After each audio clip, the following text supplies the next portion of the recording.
siempre estamos en constante cambio. El cambio es constante, es un constante en nuestra vida, es un constante en la sociedad. Ahora se nos han venido cambios forzosos.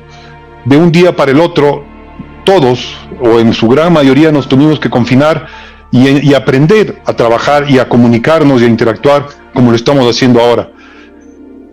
Y lo pudimos hacer. Y el mundo no se paró. Tuvo, claro, momentos más complejos que otros, pero el mundo no se paró. Pero de aquí para adelante,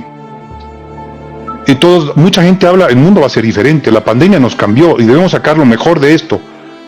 ¿Tú crees que en este entorno que debemos gestionar mejor el cambio, vamos a lograr efectivamente hacer cosas diferentes y mejores de las que veníamos haciendo antes de esta pandemia? Depende mucho de la actitud de la persona, es decir, depende de la manera en la que cada uno se relaciona con lo que le sucede. Es decir, nosotros sabemos perfectamente que la relación es la base de todo. Como, por ejemplo, vamos a tomar un entorno universitario como es vuestra prestigiosa universidad. Cuando uno va a clase, un estudiante va a clase, pues habrá estudiantes que se relacionan con esa asignatura de una manera radicalmente distinta de cómo se relacionan otros. Unos van con hambre de conocer, unos van con hambre de descubrir, unos van con hambre de aprender y otros a lo mejor van con hambre sencillamente de pasar el examen y tener un aprobado, ¿no? Pues la relación es la clave. El desafío es relacionarse con una realidad que no es agradable. Yo, por mis 26 años de trabajo como cirujano, lógicamente he visto miles de enfermos y ningún enfermo hace frente a una realidad agradable. La enfermedad nunca es agradable. Nosotros sí hemos visto, y esto está muy documentado, cómo la forma en la que se relaciona un enfermo con su enfermedad tiene un impacto radicalmente distinto, tiene un impacto enorme en la progresión de la salud. Si yo me relaciono con la enfermedad desde la aversión, desde el enfado, desde la resistencia, desde esto no lo quiero en mi vida, se producen, y esto está muy documentado, una serie de cambios bioquímicos que perjudican, dañan el organismo siempre, sea la enfermedad que sea. En mayor o menor grado, siempre daña el organismo. Si yo reconozco que esa realidad, aunque no la hubiera elegido, ahora es parte de mi vida, es una nueva realidad, y abrazo esa nueva realidad con esa disposición a encontrar algo valioso, algo que valga la pena, en medio de tanta dificultad, mi organismo responde de una manera totalmente distinta. Pero fíjate, no solo mi organismo en su conjunto, mi sistema de defensa, mi corazón, es que funciona radicalmente distinto el cerebro humano. Cuando una persona abraza una realidad, el cerebro humano cambia la forma en la que trabaja y es más fácil que veas la oportunidad en medio de la dificultad. Si yo rechazo esa realidad porque lógicamente es rechazable, no estamos hablando de lo lógico, estamos hablando de lo que es lo inteligente. Si yo rechazo esa realidad porque no me gusta, es curioso porque el impacto que tiene en el cerebro es de tal nivel que aunque la oportunidad me pase delante de los ojos, ni siquiera la podré ver. Los ojos mandarán la información al cerebro, pero el cerebro está en otras cosas. El cerebro no está buscando una oportunidad, el cerebro está rechazando una realidad que no le gusta. Entonces, ¿qué pasa? Que todas esas personas que has citado, efectivamente que hay muchas, que momentos críticos de la historia de la humanidad sí han sacado lo mejor de las personas, ha habido otros que han sacado lo peor, pero ha habido unos que son de los que estamos hablando que han sacado lo mejor, es porque se han relacionado con esa realidad de una forma radicalmente distinta. Y entonces activamente han visto cómo transformar ese peldaño que muchos veían, esa piedra que muchos veían como un obstáculo, en un peldaño para subir una escalera. Y esta es la diferencia. La actitud es mi disposición. Y esto que parece una tontería o puede parecer muy básico, es la base de todo. Es la base de todo. Porque es la manera en la que yo construyo una realidad. Fabuloso. Aquí has dicho conceptos muy interesantes. Unir la razón, la ciencia con la razón, y es algo que tú tienes esa capacidad por tu formación de cirujano, de médico, y ahora en este ámbito tan fascinante del liderazgo, de la gestión de cambio, del bienestar. Entonces, unir lo uno con lo otro pues es fundamental. Y algo que has dicho fundamentalmente también es la actitud, y eso es algo que el líder debe tener, es decir, frente a un momento adverso, complejo, ¿qué hago? ¿Lo rechazo, lo niego o lo acepto y lo afronto? Que es básicamente lo que hay que hacer todo el tiempo, y eso son decisiones que uno toma en la vida todo el tiempo. Entonces uno se puede convertir en el día a día en un líder definitivamente, asumiendo las realidades y tratando de sacar y ver más allá de lo que está ocurriendo en este momento. Creo que es algo fundamental. Como te decía, el tema del cambio constante que tenemos ahora nos va a llevar a seguir actuando y profundizando en estas características de los líderes, ¿no? Y aquí también surgen otros conceptos, que es la autoridad, el poder y el influir, ¿no es cierto? Porque, claro, un líder tiene autoridad, definitivamente, o debe ganarse esa autoridad, yo creo que más bien es así. Y ahí ¿cómo relacionar estos temas, autoridad, poder, liderazgo, para lograr este acompañamiento y llevar adelante a las personas y a las organizaciones en estos momentos tan complejos que vivimos? El poder lo da la posición. El poder, potestas, lo da la posición. La capacidad que tienes por tu posición de premiar y castigar.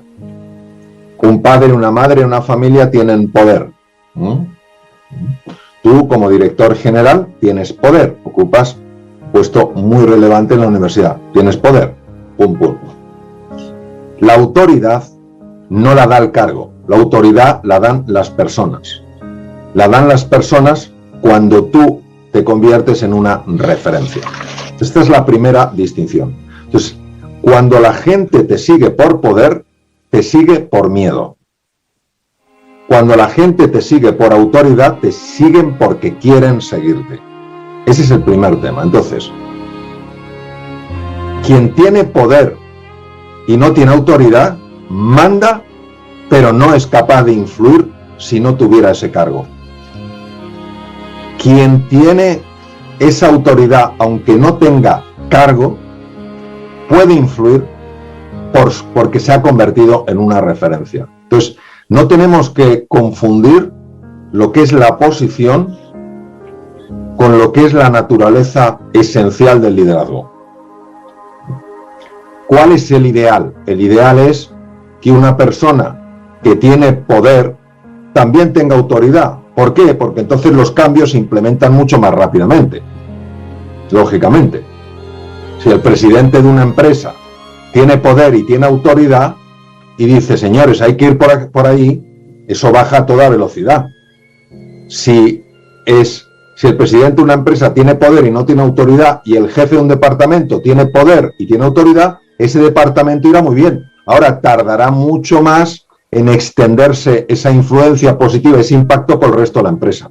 Muy interesante. Incluso lo que tú dices, si es que hay poder y no autoridad, alguien que tenga autoridad y no poder eventualmente puede no estar en la línea de lo que la empresa quiere, y hay que entender bien cuáles son los canales de transmisión de esos objetivos, de transmisión de esas necesidades, porque creo que es fundamental lo que tú has dicho. Poder más autoridad es la mejor combinación, y es a donde nos deben llevar los líderes de las organizaciones. Veo que podríamos seguir hablando de muchísimas cosas, dada tus conocimientos y lo fascinante que ha sido yo creo que para mí y para todos los que nos van a escuchar esta entrevista. Sin embargo, en honor al tiempo y al tuyo sobre todo, ¿qué mensaje final nos dejarías ahora en estos momentos que estamos viviendo? En cuanto al liderazgo, en cuanto al cambio, y acompañar estos temas con el bienestar de las personas, con tratar de que las personas no... Esta realidad que estamos viendo ahora ha afectado mucho el bienestar familiar, el bienestar personal, sea por las condiciones mismas de trabajo, por las condiciones económicas que estamos viviendo. Todo eso ha tenido un impacto complicado en la salud y el bienestar de las personas. ¿Cómo concatenar estas cosas? Liderazgo, cambio y bienestar. Bueno, algunos mensajes que en mi experiencia se ajustan a cómo funciona la realidad. Primero, querer es poder solo si quieres hacer. A veces me preguntan, ¿es verdad que querer es poder? Yo no sé lo que es verdad. O sea, yo sé lo que es verdad para mí, no digo lo que es verdad en general. Querer es poder solo si quieres hacer. Es decir, hay mucha gente que quiere que las cosas pasen y tal cual, pero no está dispuesta a hacer nada. Es decir, primer tema, para resolver el desafío al que nos estamos enfrentando todos, no podemos tomar el papel de una víctima. Que lo resuelvan otros, que lo hagan otros. Yo soy muy pequeñito y soy muy pequeñita, ¿yo qué voy a hacer? Tenemos que tomar responsabilidad. Ese es el primer mensaje. Decía Helen Keller, esta niña que se quedó ciega, muda y sorda a los 16 meses de edad y que, sin embargo, se graduó con honores en 1908 por la Universidad de Harvard, decía, solo soy una, no lo puedo hacer todo, sí puedo hacer algo. Yo jamás renunciaré a lo que puedo hacer. El primero, responsabilidad. En segundo lugar, confianza. Vamos a ver. Yo creo profundamente en la dimensión espiritual de la existencia. Creo profundamente. Creo que no estamos solos. Creo que este universo no es azaroso. Creo que este universo no es sencillamente caótico y que las cosas pasan porque sí. Entonces, ¿a qué me refiero? Me refiero a lo que decía Søren Kierkegaard. El ser humano es una síntesis entre lo temporal y lo eterno. Lo que quiero decir es que si una persona, a pesar de las dificultades, a pesar de la dureza de la prueba, a pesar de los pesares, elige cada día, no porque lo sienta, sino porque lo elige, vivir con un poquito de ilusión, vivir con un poquito de confianza, hay cosas que se ponen en marcha que no son comprensibles desde nuestra limitada razón y que, sin embargo, sí allanan el camino de esa persona. No hablo porque lo piense, lo hablo porque lo he vivido, lo he visto. Entonces no es el que se lo cree, es el que lo ha humildemente verificado. Entonces, ¿qué quiero decir? Que de la misma manera que no estamos solos, y es el momento más importante en el que esto se note, la solidaridad, el cuidarnos unos a otros, el ocuparnos unos a otros y no sencillamente la expresión que se ocupen de mí y yo de que me ocupo. También una confianza más nuclear, más central, en que no somos sencillamente agentes pasivos de lo que sucede, sino que con nuestra forma de pensar, de sentir y de actuar, estamos teniendo un impacto mucho mayor del que imaginamos. El gran inventor, probablemente de los más grandes inventores que han existido, Nikola Tesla, dijo, si queremos entender los secretos del universo, hay que empezar a hablar un poquito más en términos de energía, vibración y frecuencia.